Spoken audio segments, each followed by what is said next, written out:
right, let's get started. My name is Deborah Fisher. I'm the executive director of A Blade of Grass. And the title of this panel is Beyond Access, Recreating a Cultural Capital for All New Yorkers. We have a great panel with us today. I'm going to give a brief introduction to everybody. Manon Slome, hold on. Okay, Manon Slome is the president and chief curator of No Longer Empty, a nonprofit organization that presents site-specific public art exhibitions in vacant spaces across the city. Caroline Woolard is a Brooklyn-based artist and co-founder of Our Goods and Trade School, two barter economies for cultural producers. She's also the project coordinator of BFA-MFA-PhD.com, which seeks to collectivize resources for art school graduates. It's an exciting new project. José Parlá is a Brooklyn-based painter who has exhibited locally and abroad. José's recent projects include public mural commissions at BAM and the Barclays Center in Brooklyn, and a collaboration with French artist JR at the 11th Havana Biennial in 2012. And Ramirez Jonas is a multidisciplinary artist who lives, works, and teaches in New York City. His work often focuses on the relationship between artist, artwork, and audience, and has been exhibited in museums and biennials worldwide. In 2010, his Key to the City project was presented by Creative Time in cooperation with the City of New York. Let's get started with some quick examples of what we're talking about. Manon? Thank you. Ladies and gentlemen, and Mayor-elect de Blasio, as we're talking transition, I want to bring your attention to another factor of Tale of Two Cities you spoke about in the election campaign. That tale of economic inequality with wealth, privilege, and access on the one hand, and on the other hand, neighborhoods where some 70% of children are born into need and poverty. There's a tale of two cities in access to art and culture as well. New York is indeed the capital of the art world, even in this globalized age, but there are barriers of class, education, and snobbery, and elitism that have grown around the enterprise of art in this city. On the one hand, you saw auctions like last week, with results previously unthinkable record prices for artworks were yet broken again. Yet at the same time, this is a city where arts education funding is $2 per student, the price of a cup of coffee more or less, depending on where you shop, down from $65 10 years ago. Museums, part of the landscape, which makes New York a great arts capital, is serving millions of people a year. And don't get me wrong, I love them, but they too have become a high social scene where high admission prices and an authoritarian tone of don't run, don't speak. Can I have the next slide? It's not moving. And the next slide, please. Create a sense of alienation that art is not for me. Then there's the commercial gallery structure where, even though there's no entry fee, are set up so that even the uber-rich can feel intimidated. But the whole notion of exclusivity, as we all know, rests on exclusion of some being denied access. So why should this concern us? No Longer Empty and small non-for-profits like us, and the artists and activists joining me on this panel, are driven by an unshakable belief that art matters, that it enriches lives, feeds the imagination, and builds empathy and compassion. We believe that a democratic access to art is an essential element of an engaged citizenry, both for now and for an ever more complex future that will depend on creative thinking. The No Longer Empty model, it's not changing, is designed to counter this sense of alienation and make art accessible through repurposing empty spaces, and through a site-specific and community-responsive curatorial approach.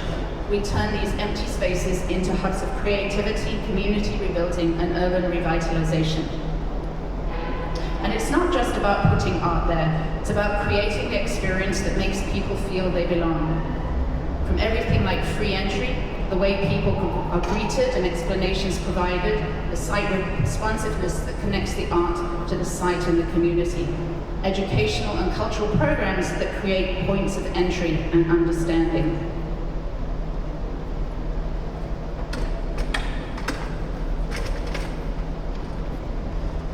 So I will give you the 5 touchstones of the way we work. Sorry, could you just go one back? Site specificity, the revitalization of empty spaces, a collaboratory approach to all the organizations working in the neighborhoods where we have our exhibitions, thoughts of leaving a legacy behind us, and the fact that it's replicable. It becomes a model for community self-empowerment and sharing. So I'm going to just give you whisk through a case history of No Longer Empty's model in the Bronx, in the Andrew Freeman home, a vanity retirement home that was built for the formerly rich so that they could continue to live in style even though they'd lost all their money.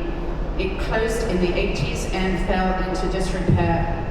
This slide just shows the kind of neighborhood research and site research that we do. So this is how we found the rooms when we came into the space, falling into disrepair, disused. And this is how we transform them. This is Days, who was an initial member of the terrific fashion moda. Howard Nossum, in the next slide, looked into the rich hip-hop history of the Bronx and turned this former bedroom into a recording studio. And Sylvia Plathi, who had done an article on the home in the 80s and turned it into a kind of memorial to all the people who'd lived there in the past. This is the reception area.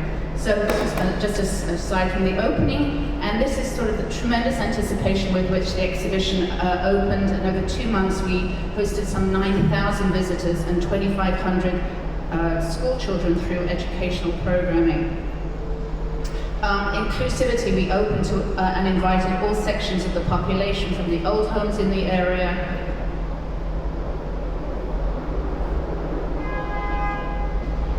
to youth, and this is our youth dosing program, teen programming, family days and no longer board days, and collaborations, as I mentioned, are incredibly important to the work we do. And this was a collaboration between an artist, the Bronx Housing Works after-school program, and Theatre of the Oppressed. And I wish I had time to go into this program, but just to say that it has now been taken into 2 public schools in the area.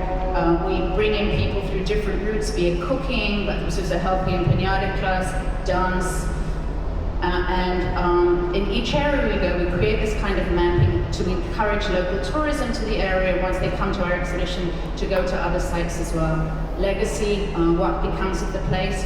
So why support creative interim use? Okay, catch up with my notes. So it's inclusive, it reaches New Yorkers through the 5 boroughs across income, ethnicity, and culture. It's innovative community building. It's cost-effective, preserving and reusing existing infrastructure and keeping local culture and narratives alive. It's collaborative and cross-disciplinary. We believe that art and culture is an integral part of a healthy society, and we want to ensure that the city supports this fact. Investment in the arts is investment in a creative way of being in the world and adds to cultural capital, as well as New York being the cultural capital. Art should not have barriers of exclusion, but be an inclusive platform to enrich the lives of all New Yorkers. Thank you.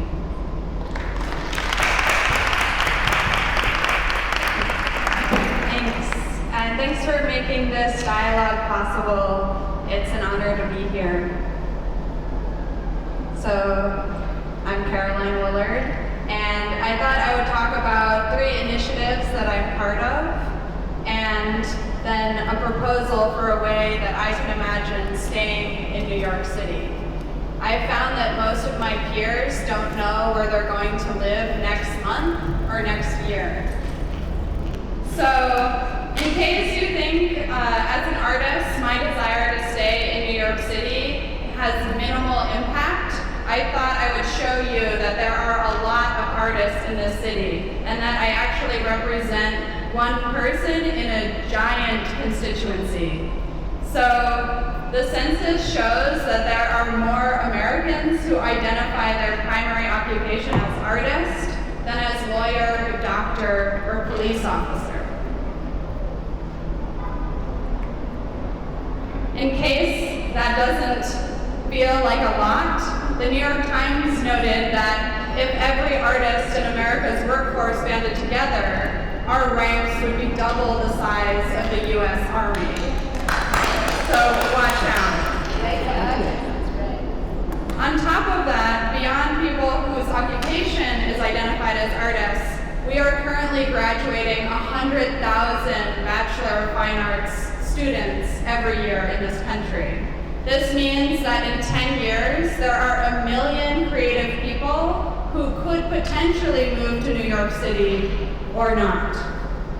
I'm one of those people. I moved here 12 years ago, and what I've watched in that time is that funding for the arts is declining. If you look at a study from the Alliance for the Arts, they show that since 2009, 80% of arts organizations have had to reduce their budgets, and more than 50% are firing staff and canceling programs. So as an artist in the city, I asked with 4 co-founders, how might artists find more support for our work? Just because the economy has collapsed does not mean that we don't have skills or passion. We still can support each other by supporting our projects and trading our skills, spaces, and objects. We started a barter network in 2008 called Our Goods, and people post what they have and need to get independent projects done without money. You can search for skills that you want, find people whose projects interest you, and start a conversation about how you might help each other even if you don't have money, because you still have skills and passion. From that, we started a barter-based school called Trade School. It's a cooperative project that allows students to meet the needs of their teachers, not with money, but with services and objects. We have an online software system that allows teachers to coordinate with students, and we now offer that software to organizers in over 50 cities internationally. But I'm still based in New York, and I'd like to stay here. I started realizing that there are lots of grassroots efforts in New York City that could connect to one another to form a more resilient image of the city that's based on cooperation rather than competition. This is a map from Solidarity NYC that aims to connect dialogue across sectors so that collective arts projects can be connected to CSAs and credit unions and worker cooperatives. Solidarity NYC has given me a lot of hope for the city, and all of these initiatives I'm talking about focus on the power of one-to-one mutual aid. But what I've noticed is that it's hard for me to rely on my peers when they don't know whether or not they're going to be in the city next year, if they don't even know which district they're in. So I've started thinking that my desire to talk about non-monetary value, about the ways that we can support each other with services, spaces, and objects, regardless of how the economy's going, is actually ineffective if we don't know that we're going to be here next month or next year or in 10 or 60 years. So I've started getting inspired by the work of the New York City Community Land Initiative, a project that's based on looking at affordable housing in the city as a way to form resilience, not just for culture, but for civic engagement. And as we move forward to the panel discussion, I'd like to talk about how I want to believe that when Patti Smith advised artists to leave New York City and look for a more affordable place to do experimentation, that she's wrong, and that I can actually stay here. And as a community-based artist, I can look around and know which community I'm based in, and to push back on the idea that artists want to be itinerant, and instead make spaces where artists and community organizers and internet activists can support one another to shape the city and form relationships that are not just temporary, but are really 60-year projects and intergenerational projects, so that as I turn 30 next year, I know that I can actually commit to a neighborhood and make 60-year artworks with people that I really trust. Thanks.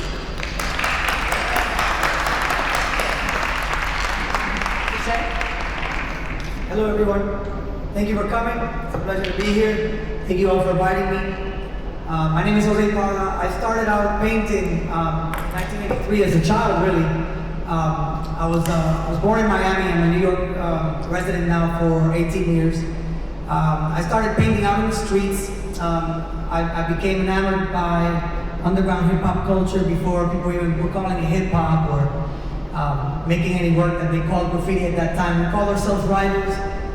We did a lot of the things, and still do, that you have all mentioned. Our work was collaborative from the beginning. You can see we always had crews. We were groups of artists. We were competitive, but in a type of spirit that helped us move forward. We protected each other. The art form itself protected us from things that were really happening in the streets that were pretty rough, like drugs, gangs, violence, all types of things. And I've seen a lot of things when I was young in Miami that was happening in every American city pretty much.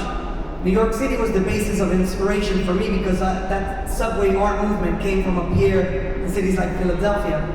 I always had a real positive aspect on how to make art that was from the ghettos, the voice of the ghetto. And also because I felt that there was no invitation or opening for us to be a part of the mainstream art world, like the alienation that you spoke of. I definitely was one of those kids growing up. And I've been able to fight my way through and become, I guess, an agent that works from within the system for artists. And I do it by showing examples of elevating the type of work that was oppressed, I guess, by the type of people that were always saying, you can't do anything with that. That's vandalism. That's nothing positive. It's illegal. I mean, you can see even the police here were looking through our black books in a sense in admiration. At the skills that we had. I wanted to make art that included my roots as a street artist, I guess you could say, and not forget those roots. So I started to experiment in school with abstract artists, abstract art that resembled a lot of the abstract expressionism of the 1950s. I discovered artists like Robert Rauschenberg and Cy Twombly in school. And this is some of the earliest paintings that started to make that transition from what was going on in the streets and onto canvas. I wanted to have a dialogue that combined the studio form of painting, but never forgot the roots of the streets. So it was about telling stories through paintings that were abstract storytelling by layering paintings, like what you see here, that are almost replications of walls in neighborhoods like the type of neighborhood that I came from or that I live in. Where nothing's pristine and things are falling apart, and so you start to see those layers come up on the walls. Over the years, I had a lot of introductions to and opportunities to work elsewhere. I was in New York, and I want to go back to when I first met Manon. Was in 2004. It was my first opportunity to exhibit here in New York City, and prior to that, the opportunities were in Japan and China. France and London, and it always struck me how far I had to go to open doors to let me back into the scene in the United States. And I felt like the United States was sort of behind the wave of what was being accepted in other countries in terms of how much they loved American underground culture. And so we represented that. And I say we because I'm part of a larger community. And eventually I was invited to work in exhibitions here in the United States, and I've done commissions like this one that's on the screen at the Brooklyn Academy of Music. This is an exhibition in Chelsea at a gallery named Bryce Wolkowitz, which is part of that mainstream that we talk about now, but I was able to bring in the type of work that anyone could come in and relate to, that's from the neighborhoods that would represent this kind of work, or someone from any upper echelon of culture. I had a payphone installed that was a payphone I found in the Bronx, Tremont Avenue, that had been shot, and I reconfigured the payphone that when you would pick it up, you would hear stories from newspapers, or you would hear messages left on my mother's telephone. It was meant to be interactive in that way. This is an installation in London at a gallery called Lunch of Venison. This is in Tokyo.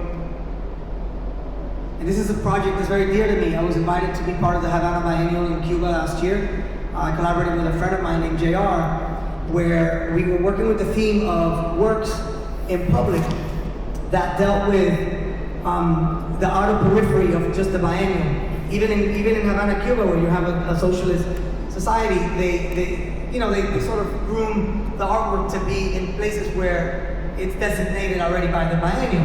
What we did is when we went into 25 different neighborhoods at random, all throughout the city of Havana, and we photographed and interviewed elderly citizens, and took their photographs and did gigantic murals all over the city, and combined their faces into the facades of like what is the deteriorating facades of Havana, Cuba everywhere. And in a larger statement, it was about the survival of citizens that had been there prior to the revolution, went through the revolution, and they're still there, but they're sort of forgotten citizens, they feel.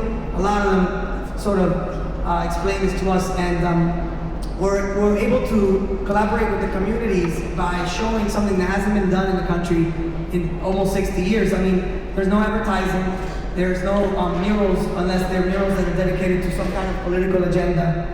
And we were able to sort of start a dialogue.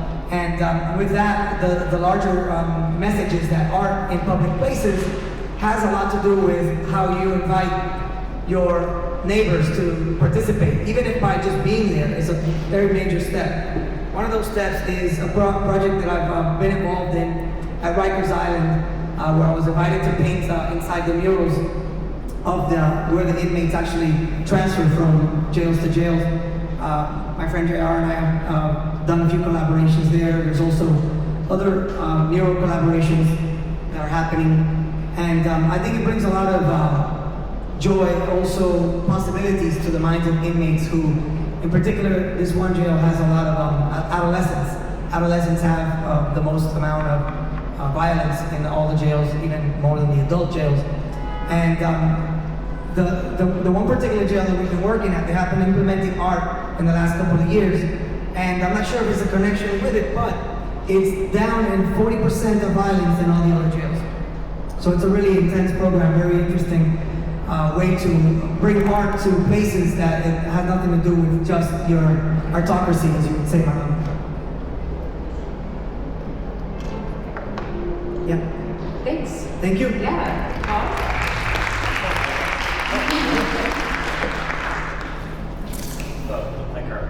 So thank you for coming, and I wanted to speak about a single project to sort of set up the discussion that will follow. I'm an artist, and this project is called Key to the City. It happened in 2010, and I think it's a good example of what happens when an artist can collaborate with an institution and can collaborate with the city at large.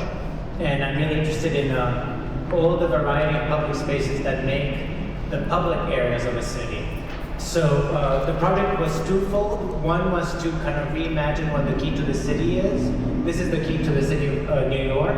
It's a symbolic city. It actually doesn't open anything. In fact, actually does open a door, but that's another story.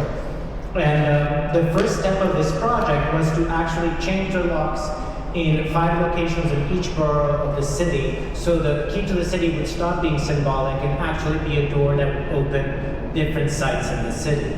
Now, all these sites sought to kind of remap, or at least map out a certain idea of what do we have in common, what is the common areas that form this city. So we did things like change the locks in a P.O. box in the Bronx, so it would be held in common. Change the lock of a small community parcel, also in the Bronx in the community garden. Change the locks in the door leading to the oldest burial ground in Manhattan, a few blocks from here. Change the lock to this vitrine that has an American flag right outside the office of Representative Drum in Queens.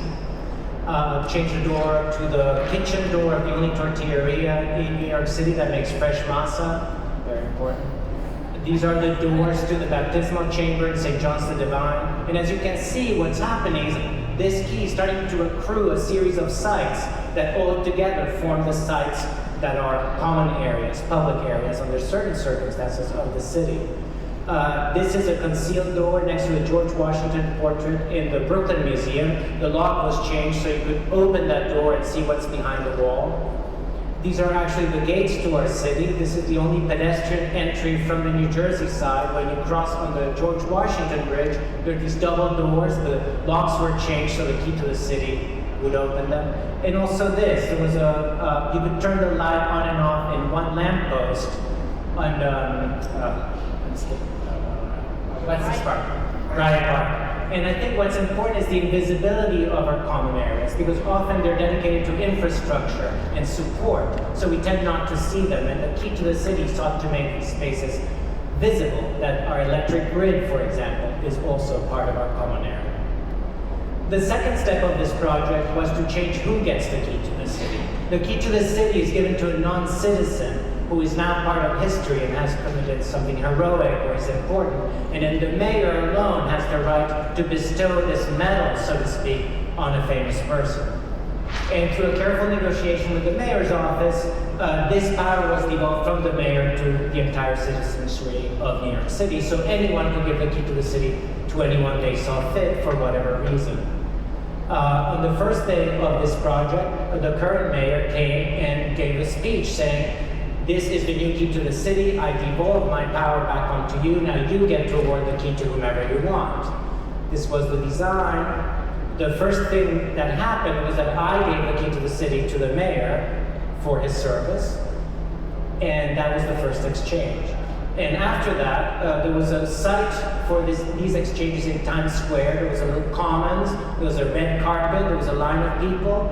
People would wait, and it would be, blah, blah, like, what do you want? I want the key to the city. Then we would explain, you are here to give the key to the city, which was another component. You didn't get the key, you gave the key. Then people came with friends or families. They would go down the red carpet to the common.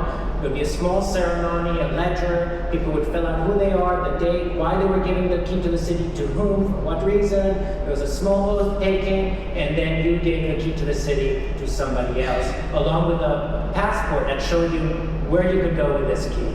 And there are usually several categories. Lovers came, strangers came. There were pair strangers that came by themselves, and families. Those were the three large groups. And then there'd be some hugging, and then you would get your key. Here are some happy people with a key to the city. But what ensued, which was important, was that then people just started to visit the city throughout the whole summer. So here's my daughter trying to turn off the lamppost in Bryant Park. But then unexpected things happened. People took possession of those spaces because they had the key to it. Oh, I have one green bar. So here you go, people doing things at different sites.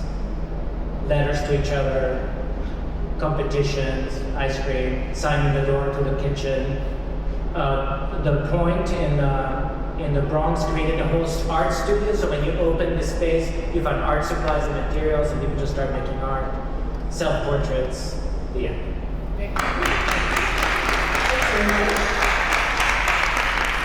So, these are some great examples. I'm wondering, what is your specific advice for the mayor? Manon, let's start with you. It was from tropics to freezing again. Backing up onto the project I spoke about, there are places in Europe, particularly London, where there is a tax on property that is kept vacant. And what I would like to see is both a carrot and stick approach, that landlords who give property for interim creative use could get a tax incentive. As it now stands, they can get tax relief if they give us a light bulb, but they can't get tax relief for giving us an entire building. So I'd like to see that happen. But concomitant with that is a penalty for both individuals and particularly for banks who sort of sometimes reclaim properties and then leave them vacant and they fall into disuse. So that would be my first thing, a creative tax on property. Great. Caroline? When I started talking about, I would say, support the work of the New York City Community Land Initiative, initiated by Picture the Homeless and now a coalition of many groups. It's long-term research and now pilot program in East Harlem around the power of community land trusts and mutual housing associations to create long-term affordable housing for a wide range of people, so that we know that the city is a place for everyone and you don't just have to be a rich person or a rich artist to stay here. Actually, can you go into that just a little bit more to make sure that everybody understands what the community land trust is and why it's different than other types of low-income housing? Sure. So a community land trust is a trust that's held in common. It's made up of both the people who own the house or property and neighboring constituents and potentially also elected officials who steward the property. And the people who purchase the property have all the rights that you would normally have if you own property, except the right to sell it at a high market value.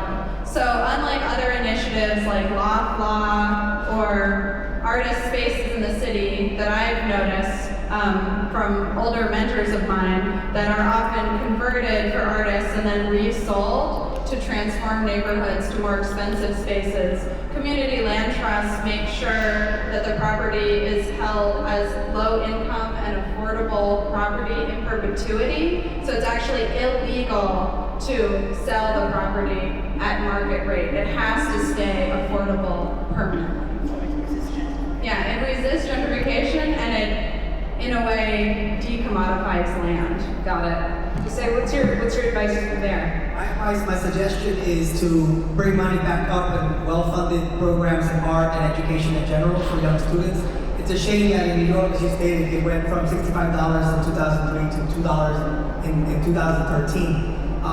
One of the things that I see when I talk to young inmates and writers is the lack of education, the lack of information.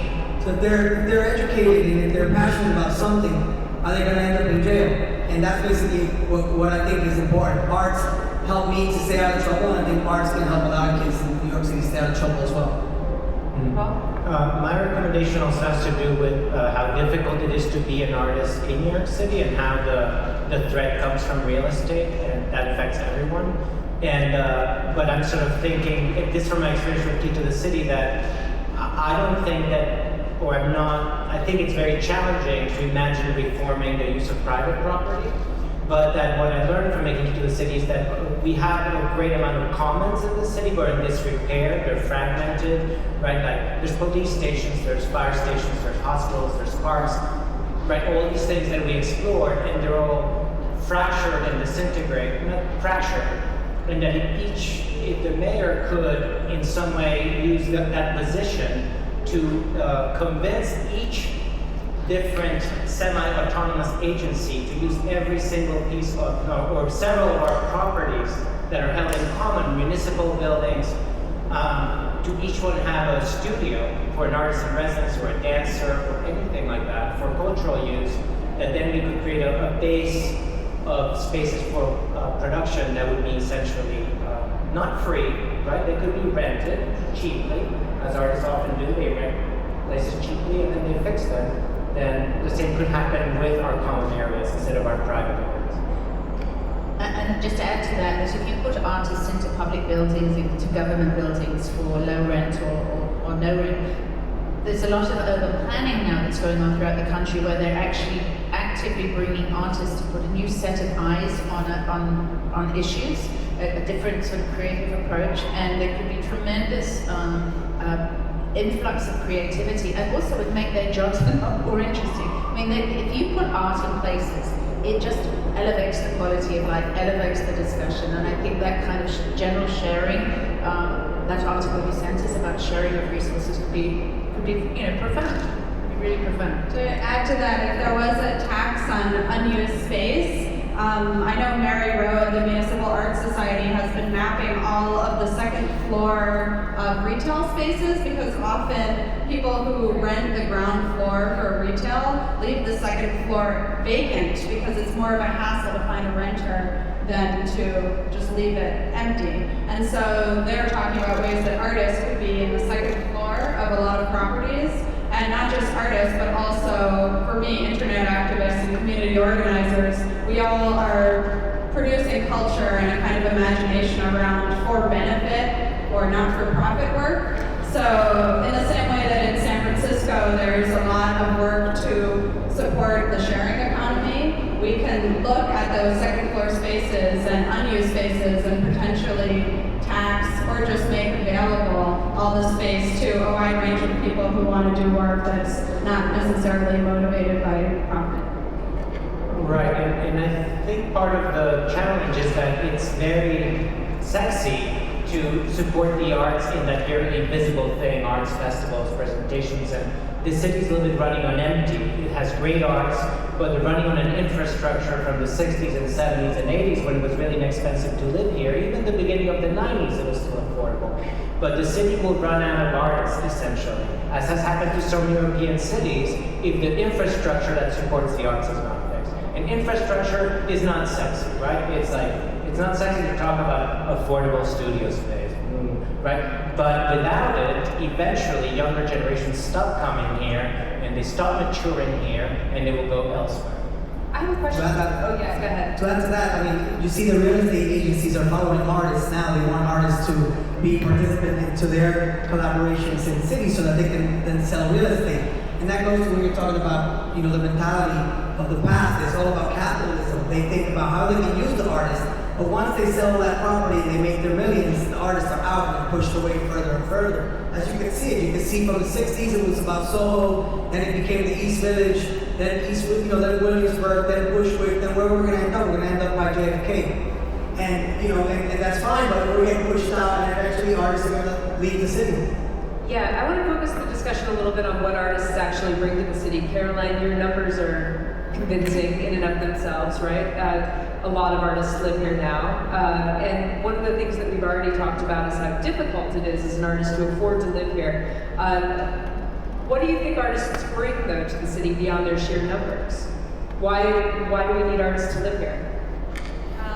I think there are lots of reasons to want artists in the city. At the very basic level, there just are a lot of us, and that would be like kicking out a huge portion of the city. But I think we also represent a group of people who have a desire to take risks and produce community. We're really interested in telling untold stories, looking at forgotten histories, and I think for myself, it was a way of feeling loved as a very strange individual growing up. I often felt that people did not respect my sexuality, honestly, and I think that going into the arts for me was a way of being accepted and loved, and I think that that's often not talked about, but a lot of artists have an experience of marginalization as a child and try and produce spaces or imagine possible futures where a wide range of people could actually be embraced and loved. I just want to pick up on what you said about rescuing histories, just going back to that same that sample that I talked about in the Andrew Freeman home in the Grand Concourse in the Bronx. And this was a space that had been closed to the community since it was built in the 20s, closed in the 80s. We had gazillions of people saying, I've walked past this home for 30 years and I've never been in here. And suddenly through these artists, this group of people working in the house, the stories, the narratives of this area were revived, whether it be music, whether it be the history, the rich creative talent that exists in the Bronx, and it really created a sense of local pride. And I was on a panel in Michigan, and the question was, can art save cities? And Mel Chen said, art can't, but people can. But I argue that yes, artists are people, but they're very special kinds of people that do bring creativity, empathy, and just open the world for us in ways that, I'm a curator and I don't have the creativity of an artist, but I know what they do bring to projects, to communities, and certainly it enriches lives, and I think that's why I keep going back to this accessibility, supporting the artists, supporting the organizations that provide platforms for artists. I mean, this really needs to be part of the new, the incoming mayor's agenda. It's what will keep New York strong. It creates creative capital, It's investing in people. Well, I don't think the city needs artists in the sense that we're not going to save the city, but I think we're part of we're a constituency of the city, and we mirror the constituencies that make the city great. Immigration from abroad and immigration internally from other parts of the country. People come to the city to reinvent themselves, and they sound strike, but to live their dreams. And artists do that, and we do that, and we see the shopkeeper doing that, and they see us do that, and we see the person who came to start a restaurant doing that, and they see us, and we even see the person who came here to become a billionaire do that, and they see us. And a great majority of the city are people who are coming here to reinvent themselves and be creative in their field, and we're one of those groups of people. We're a huge economy as well, and we come here to build our dreams. And a lot of the artists, whether you're a musician or an actor or a painter, once you're able to establish yourself, you actually also give back. Not only the fact that you're creating rather than taking, you're sharing. Artists are always being part of exhibitions and what we used to do with underground shows before the galleries let us in, we took buildings and we created what No Longer Empty basically became. We were doing it in underground ways and inviting everyone down the street, giving them invites, and it's about love, it's about sharing. And a city without that basically starts to lose its humanity. And I think it's also important to note that a lot of the things we're talking about are not just going to benefit artists. Everybody needs affordable housing. This city is trying to become a service economy, and yet there's no housing stock that will support the people who are paid service economy wages. So it's not just for artists who imagine possible futures, it's also for anybody who won't be able to afford to live here.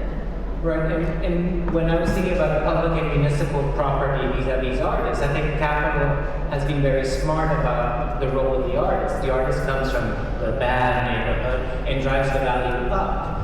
Why not use the same dynamics to repair our commons, right? Instead of repairing private property that needs to be repaired, which in those terms means its value needs to go up. But I think we can do the same for our common areas. We can also raise the value, except not financially, of our common areas, municipal buildings, land, et cetera, et cetera. Yeah, great. One of the big common threads in all of the advice is about sharing, repurposing public space into creative interim use, land trusts. I want to focus on that for just a second. Is New York State particularly well suited to thinking about using space in new ways and sharing, or is it poorly suited to that? I think it's well suited because there's a diversity of skills and people, especially around resource sharing. You need that density in order to facilitate very quick exchange. So working on resource sharing networks, we often say that it's facilitated by the network information age, so you can dip into the information online, but it's made resilient and robust by the proximity that people have to one another in space.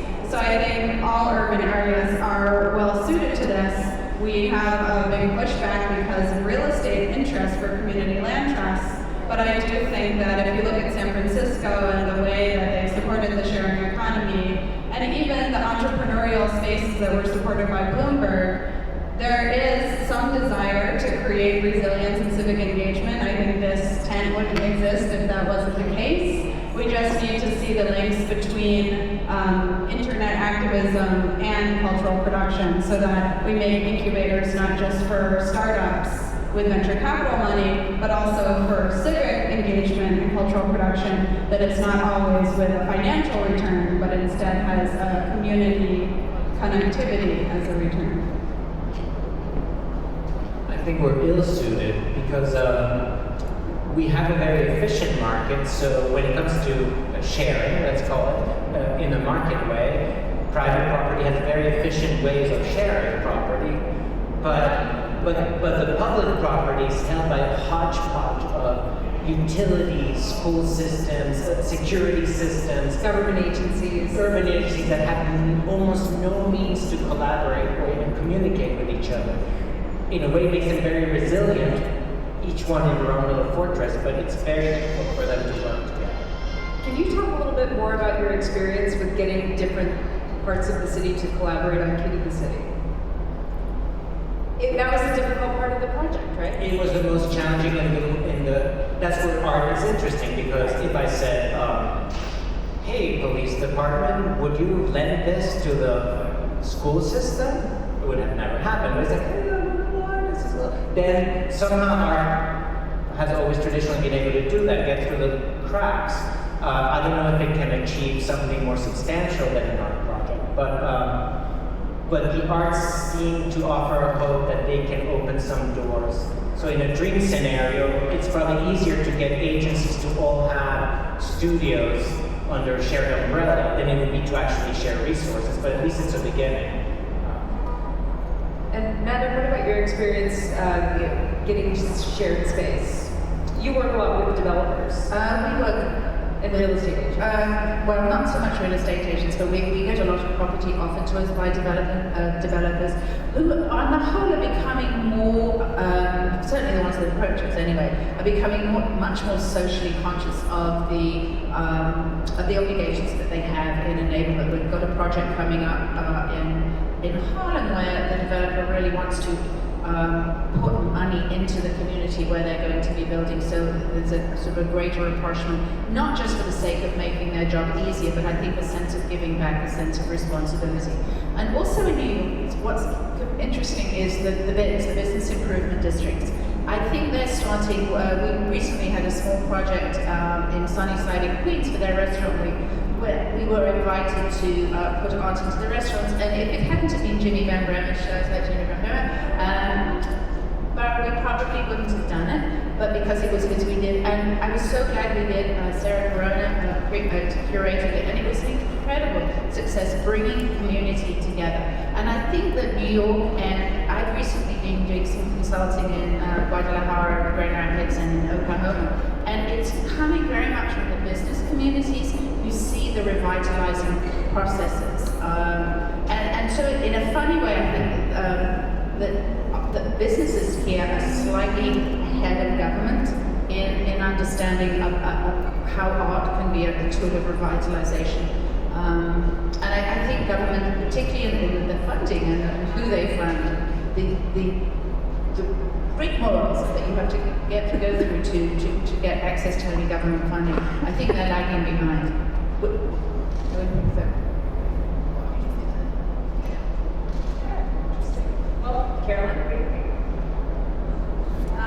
I guess my fear with sometimes working with business improvement districts is that I would like to also see community boards or other community districts so that the interests are long-term, and I have a fear with the short-term artist projects that artists benefit temporarily, but in the long haul are potentially displaced and facilitating displacement. So that's why I think as an artist, seeing myself as a participant in the work of the Community Land Initiative is so important, because the Community Land Trust model shows that the land will never be resold, so it's a way to really commit to a long-term project. But for us, what I think happens, it's important in those sort of community enterprises, whether they're supported by the BIPs or whether there's, and we actually do get quite involved in the community boards as well, is that you're growing audiences for art. You're bringing, by placing art in non-conventional places, people come across it and feel more comfortable in it, and it's building support for artists really from a grassroots level, not just for an elite who have traditionally supported it. And I think in the long run, if people see the value of art, it's good for all of us. Sorry, one thing I'd like to add is that artists, we also have to put our part and show that we also mean business and not just expect that people give us, and that we're constantly under that umbrella. I've seen artists like in Brooklyn, for example, Panelists is a museum done by an artist named Dustin Yellen, who's put a lot of his own money and built a studio that he turned into a non-profit museum. And he's involved in the regular community and just opened the doors to everybody to participate. He has also youth programs, not only in art, but in science and technology. And so you start to see that it's important. We need to show the mayor, look, we're in this all together. And one of the things I'm doing also in Brooklyn is building a new studio, which is near to the projects as well. I want to do projects in the future where it's helping to build a community. So I'm not just somebody, like you said, even partially or temporarily benefiting from being in New York and not giving back to New York. And even this idea of temporality, I feel like if we take, for example, Dumbo as an example, like the owners of most of the buildings in Dumbo were great landlords for artists at the beginning, come in, cheap rent, and eventually, as that neighborhood got better, the artists are displaced, and there's the bad feelings like, oh, now I have to leave, and there's this wealth that's being created. Versus if you say had been a tenant at a municipal building and eventually they kick you out because they say, good job, but now we realize we're going to put some kindergarten classes here because the school next door needs some space. I think the artist would be feeling like, you wouldn't feel that feeling because you're just feeling even your short temporary tenure at this building help the community at large. Interesting. I'd like to, I want to shift the topic of conversation just a little bit to the notion of a cultural capital and what that could mean, right? Is New York still a cultural capital? What do you think? Yes, definitely. I just came back from Motown. Yeah. But okay, so why? What does that mean? What does it mean to be a cultural capital? Does it mean that there are a lot of great museums here? Does it mean that people have time to be creative? It's a place that inspires other places.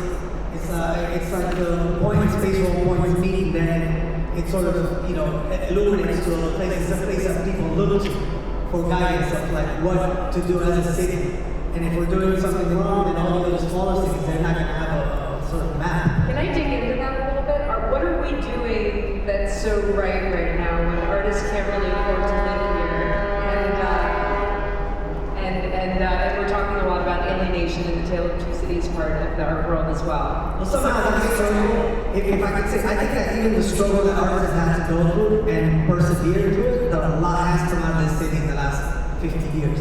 And that's still continuing to, that we can do a better job yet. But the fact is that New York is still, inspiring cities throughout the world, and that people are still looking at what the city does, what the artists do, and they try to copy that and replicate it. But yes, we can do better. As long as the city remains a hub that is connecting people from all over the world who stop for a few days or move temporarily, it will remain a capital.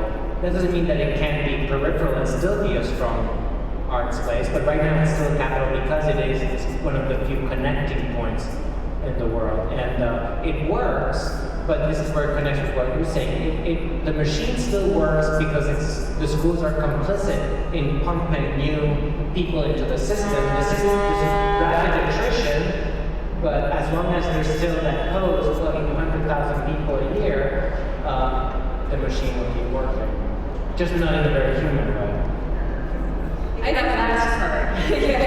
I think for me, it's a cultural capital because it has a range of both production and distribution of culture. So I can both live here and go see art, and not only see large productions and huge institutions, but also go to self-organized grassroots spaces. And my fear is that it'll be less and less a place to produce art, and more just a place to go see art. And at that point, I think many artists will leave. And I feel like there's a story you told about your mom not thinking New York was that exciting anymore. Oh, yeah. The last time my mother was here, she went to Soho and she said, I used to love coming here and everything was so interesting and I couldn't afford anything. But now it just looks like every mall in America. And that's actually very important. I think also not just artists, but small businesses. I mean, this is a great tent, and I love these trees, and it's so landscape, but I used to be able to go to Canal Street and get stuff fabricated. There's only, I think, one plexi store left. I think if all this light industry leaves as well, then it will be very hard for artists to produce their work. It's happening in Queens as well, and we've seen when we were there, especially the transformation of Long Island City, the factories are all closing. But in answer to a cultural capital, I mean, the collections here, the art here, it's incredible. I mean, it's incredible. What we're advocating is that people have more access to it. And I don't know if you want to go into the Met thing, but I mean, that was another issue. Well, it was a museum that supposedly was free access for all New York, well, for everybody, because it was on public land, and it's become, even though it's suggested donation, the charters are now changing so they can charge, and there's a hostility that you feel when you do pay $5, not the 20. That should be preserved and protected.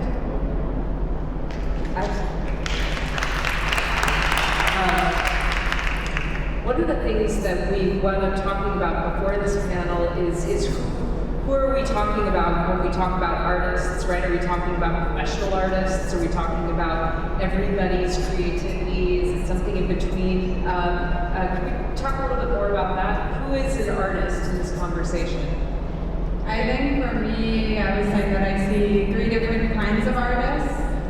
There's probably way more, but for me, there are artists who didn't get a degree or are very passionate about what they do and who are all over the place making what they want to make. There are also artists who are professionals or aspiring to be professionalized through school, who are moving here, going to school here, and then there are also artists in the sense that it's their occupation, the people that were tracked by the census, who are making a living from their work. So I see those three constituencies as having overlapping needs in the way that we just talked about, that they represent a local economy of people who love their labor and really want to keep producing in the city, but won't be able to if it's not affordable. How many people in the audience are artists? It's a lot of hands. Yeah. Because I feel like some of the issues that artists have could be fixed if we also support passionate industries, let's call it, right? So like the guitar maker who could potentially make a living if they could actually have a shop that they could afford and live relatively modestly. That's a lot of artists overlap with that, but then there's artists say like the choreographer or the poet who actually need a completely different kind of support because their product, let's call it that, is never really quite going to go into a market. And I think that so it's really hard to parse that out, but there's two different kinds of, let's call it light industry in this city. Yeah, absolutely. And I mean, I think that getting just a little bit past that, there's this idea that you don't, it's very difficult, I think, to live in this city if you're not monetizing everything that you do, right? Do you imagine, is it possible to imagine a world in which, in which we don't have to monetize everything that we do? Is that even a question? Is that possible? We're really even monetizing our guest rooms now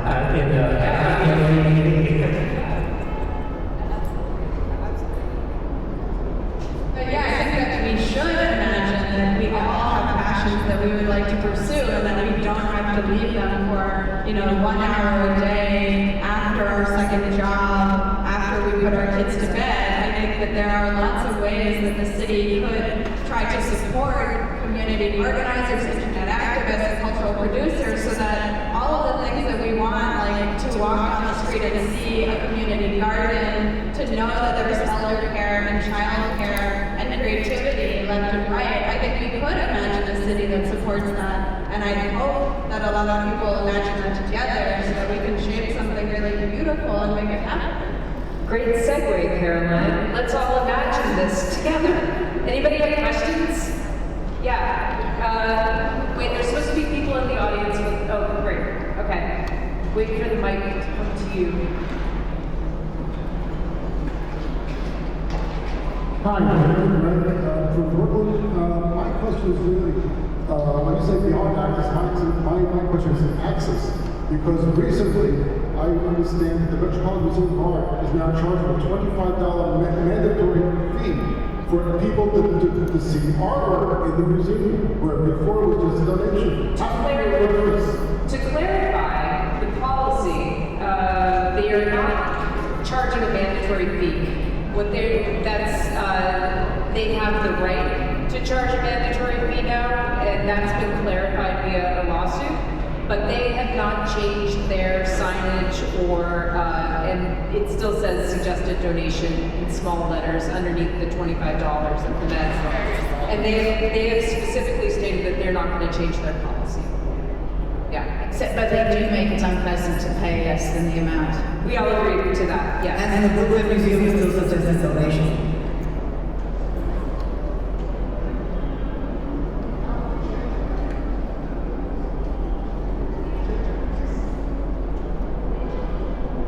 So I have both a worry and maybe kind of a mini vision.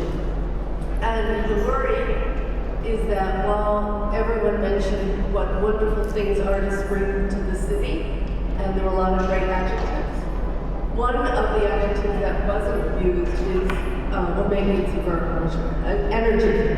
That artists have amazing energy and work probably 10 times harder in multitasking to do great work. And my worry in that is that they will do a lot for free. And my concern about this formula about artists leaving the city because they can't work is that the flip side is that artists don't want to and will continue to work and perpetuate a lack of investment in this culture. And that segues into a greater vision. And that is that also everyone refers really to other cities in America, and we're not discussing other cities in the world. And while the Mediterranean and Latin America don't have kind of support for the arts, certainly Northern Europe does. And when we think about a city like Berlin, which is another place where artists are flocking and doing work, part of that is because real estate is cheap. But the other is that actually their countries are giving the artists money to be able to work there. And what about thinking, this is the vision, about New York as a separate country, where there is actually more money that is being taxed right now, de Blasio, from this incredible other side of the tale of two cities, which is perhaps even the elite art world and the collectors, etc., who invest in it.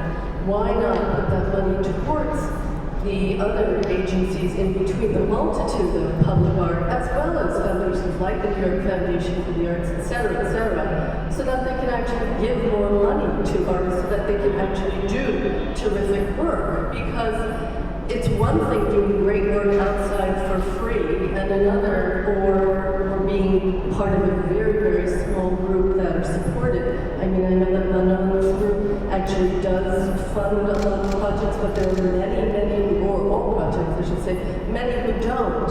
And I don't think that that's the correct way to move forward at all. I think that it's very destructive because, again, it's the wrong message. And I think that there are ways in which the next mayoral group, I guess cabinet, whatever it's called, can think about putting more money into foundations so that artists really are nurtured here to be able to work and do terrific work.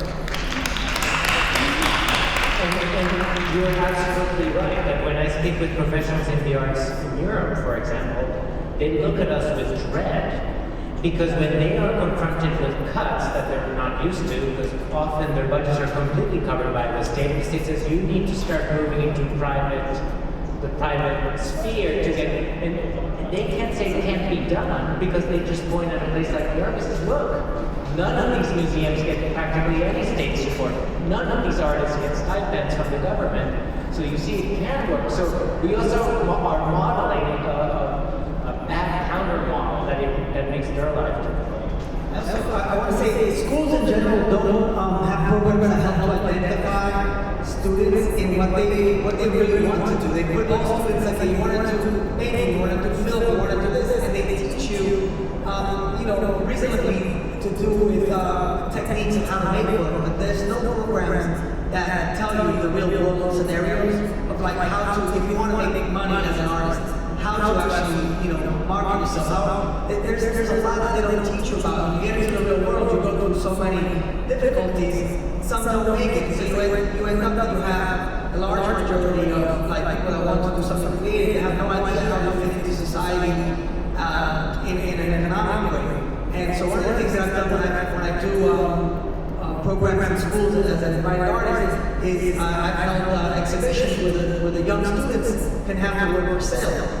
We make sure everything sells to give them that incentive to have that power and feeling like, well, something I've done is also monetized. And I've heard kids saying, I can help my mom with this $75 or something like that. Not saying that money is the answer, but it's something that's being ignored when it comes to art education. It's all about the, sort of like the traditional aspect of teaching art. There's no program to really help you work in that field. To clarify something from your question, which I don't have the answer, but that I think what you're pointing out is true, is if I were a city planner and someone says, you really got to fix the arts, I was like, well, I don't know, we keep taking money away, and the dancers are still dancing, and novels are still being written, and poets are still writing, and musicians are still playing, so, I don't know, right, like, they're willing to, they can take the cuts. So, yeah, I don't have the answer, you're right, we will just keep doing it. I think that's why it's important for us to get organized and yes, to say that some of these visions wouldn't even be necessary if we were in a a country that actually supported the arts the way Europe used to, at least, and it's changing. Next question. Hi, yes. Thank you all so much for convening and slightly or more demystification of the problems and then also the solutions. My question is about the Ministry of Culture in New York City that would negotiate with the powers that be, specifically the developers.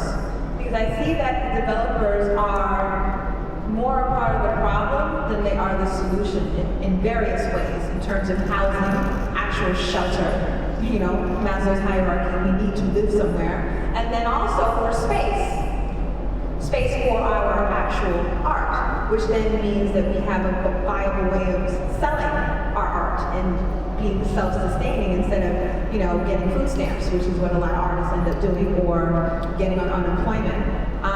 So my question is, how perhaps de Blasio, or we can think about like how we could have a position whereby this person could negotiate with all of these different sectors of, you know, New York City government, which never ever think about the artists when they plan these beautiful new neighborhoods. And what they do sometimes is they have cute little spaces, and then they have a lottery for, you know, an artist such as myself for maybe a 1 month residency. So then it then again lends itself to the desperation of, let me do whatever it takes to get the space for just 1 month, versus a viable space that we can constantly know that we can go to, and less insecurity and more security and viability. I just have one thing to add to that suggestion, you know, which is that this Minister of Culture could do a lot in terms. I'm a funder. I fund the arts, and I think that private philanthropy should be examined as a part of the system, because private philanthropy wields a great deal of power.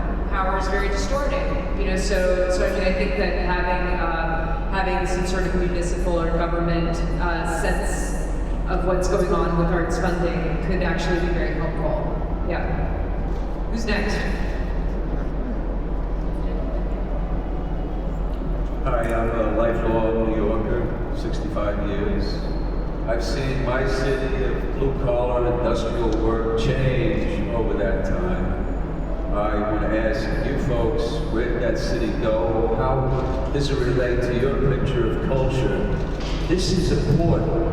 This was the greatest port in the history of humankind. We had freighters from all the world coming here, day in, day out. The docks were filled with life and work and hard work, handling those supplies coming off of those ships.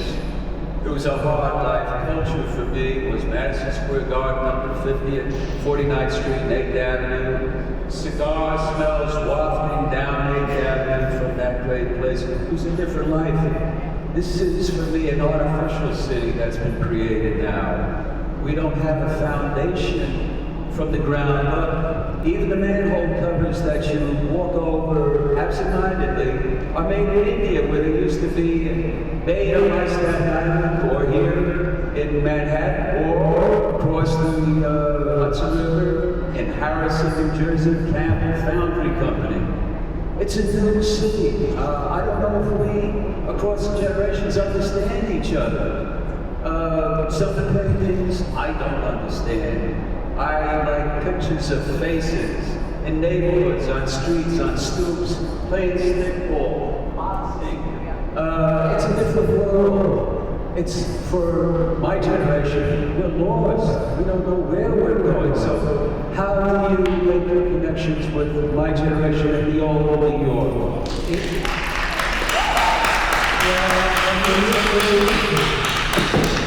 This used to be a city where things were made.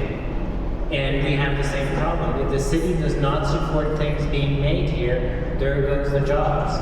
Period. I mean, we could be making manhole covers or paintings or sculptures or toys, I don't care. But without manufacturing, even culture is a kind of manufacturing, then the jobs will go. It will be service. And as the word almost implies, service is badly paid always. So I don't know what the solution is. I think that you put out one of the most important things, which is to organize. The last time maybe I'm wrong, that legislation was passed in this city to curb the real estate pressures. It took a word war for that to happen. So I don't want to go to war. I'd rather follow your lead and organize in some way to create those kind of pressures at the legislative level. And I think what's important about the story with his mom is that it goes beyond having dignified work and actually acknowledging that we want to make it. It's the fact that people who might be thought of as tourists who are excited about this city just will be looking for a New York City that no longer exists.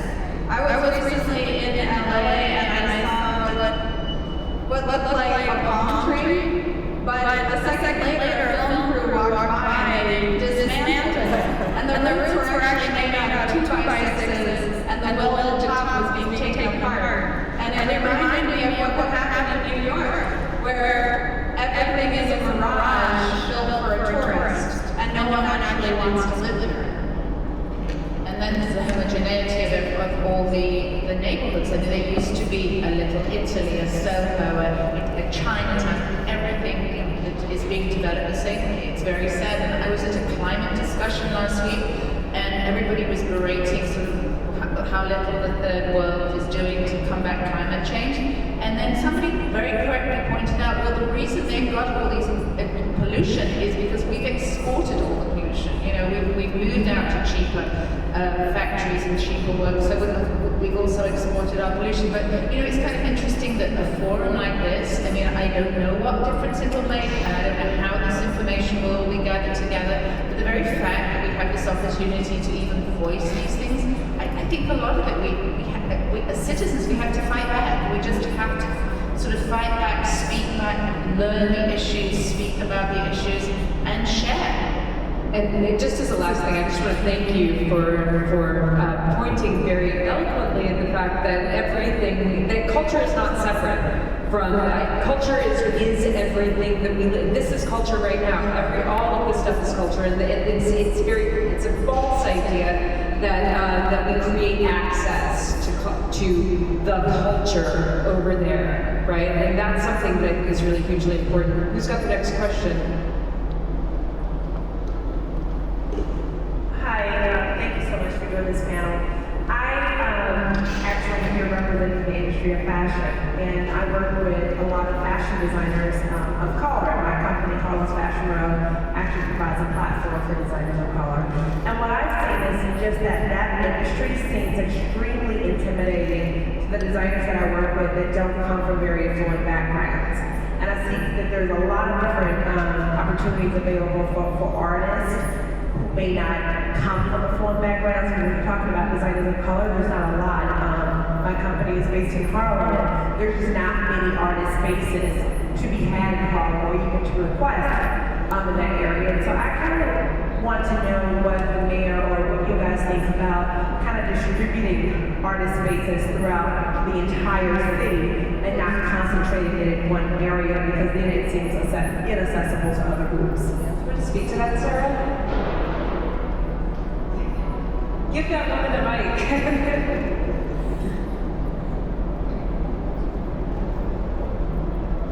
I'm Sarah. I work with the Department of Cultural Affairs and Center for Art program, and this isn't a program I represent exactly, but the city set up something called SpaceWorks, which is long-term studio space, like you were asking about. Do you know about that? Okay, is that not the right thing? Oh, well, yeah. Yeah, okay. So there's long-term workspace that the current administration has made a priority to ensure that artists can have long-term studio spaces, visual artists, and then also performing arts groups can have short-term studio space. I think the going rate is $16 an hour. And at a recent city council hearing, there were complaints that even that is too much. But I think the city's trying to figure out what's the right price point for long-term studio spaces. And it is, just to respond to your point, it is throughout the city. There's kind of been an assessment of like how far outside current cultural centers are artists willing to go, so that the notion is that these can be long enough so that you're not moving next year or next spring or next month. But I feel like you might have been cut off on what you were saying. Were you? That's all. And A question I have in general, though, is what is the difference between a Ministry of Culture and a Department of Cultural Affairs? Can somebody comment on that? Because I'm a little confused, because there is a Commissioner of Cultural Affairs, and that to me seems similar to a Minister of Culture, no? I have a question. How do we get to programs like Harlem that actually, help to promote those designers? Because in an industry like fashion, it's very, very much about nepotism. It's about whose name is affiliated to who, and it's a very power structured industry. A lot like in the art. How does money get to programs like this to recognize specific artists and talent in that community to create a art system that can work on its own without the need of having to be under the sort of oppressive power of name and name culture and that nepotism? I'll just address the Ministry of Culture question and answer Sarah's question. I think the difference is that it would be a federal Ministry of Culture, so the National Endowment for the Arts and Humanities, for example, would be within that Ministry of Culture. This is one example. Or other cultural funding would be under the umbrella of that ministry. I guess what I don't understand in your question, Jose, is whether the fashion industry should be supported by, is your project for profit or not for profit? Because at the current point, the Department of Cultural Affairs funds 600 to 700 cultural organizations each year with program services funding, and but we're not in a position to fund, for-profit enterprises. So just to know how would she know where to apply, how would she get more information? nyc.gov/culture. Let's get another question from the audience. I'm not really sure that this is a question as much as it is a statement, but I do want to thank you first for creating this space for this conversation to be had.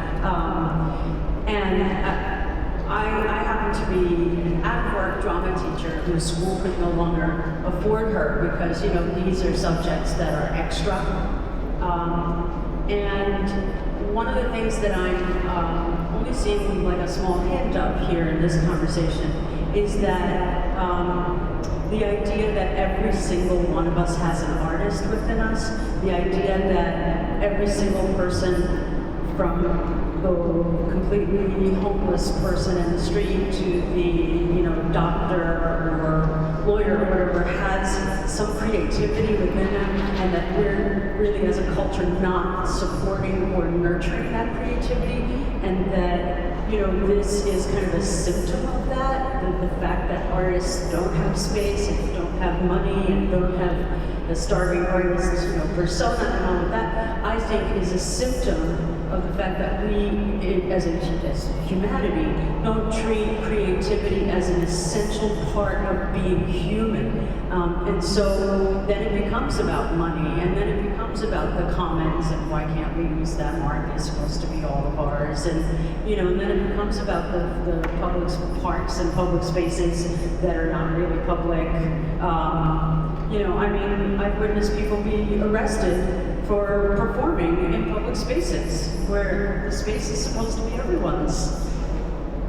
This is one of those spaces, actually, before the tent. So I would really love to see that conversation happen because I have a feeling that that is the fundamental root of this conversation. It goes back to what I said at the beginning, that there's $2 a child for art, the price of a cup of coffee for a year. And if you don't put it on the menu when kids are, when they're little, when they have a chance to explore, when it gives an outlet to the right and wrong, the test assessment, and the art is one of the areas that is not a right or wrong answer. But it's true, it's the first program, art, music, drama, they're the first to be slashed. And I think fundamentally as a society we should look at why that is. I think we have time for one more. So much sort of frustration in the audience, and I want to just point out something really practical. New York is a city that does not have a cultural plan, where there are cities all over the country, all over the world, who actually create cultural plans, where government partners with the citizens of the city, and it's a very ground-up process. I mean, my heart is breaking when I hear what you're saying, that, you know, Chicago, for example, just created a cultural plan, which is, and they went down to the neighborhood level, and they did community meetings, and found out what a whole variety of people want. What do artists need? What do organizations need? What do teachers need? What do parents need? And what do they want to see out of culture? And that plan was actually integrated then into a series of priorities that was taken on board by the Department of Culture in the city of Chicago and Mayor Manon.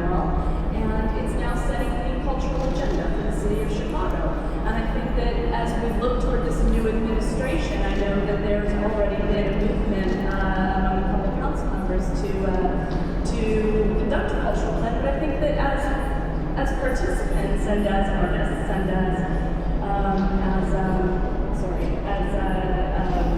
consumers, we need to insist that this is a plan that we deserve, and it should involve all of the people who are involved in culture at all levels.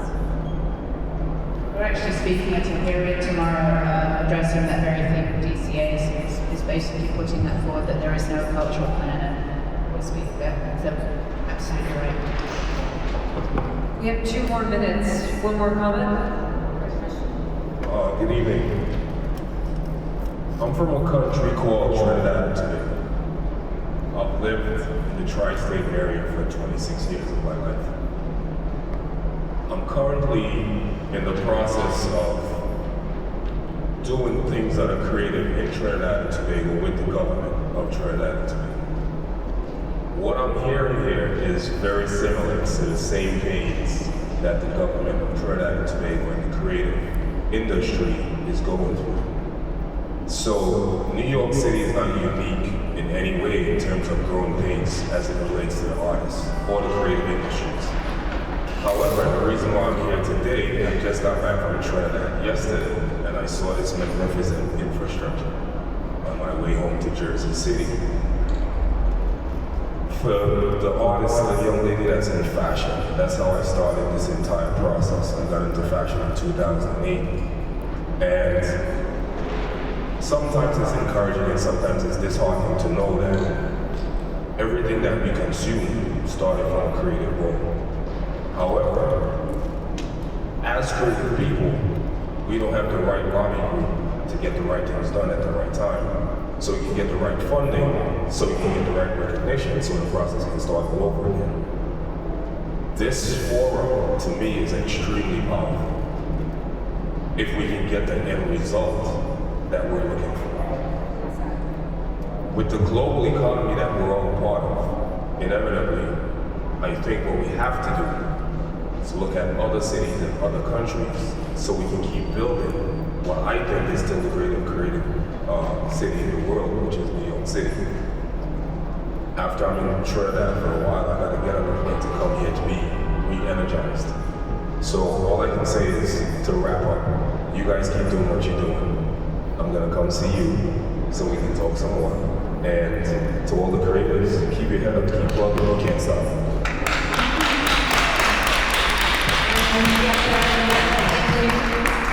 Thank you guys for having this conversation with me. Thank you. And thank you.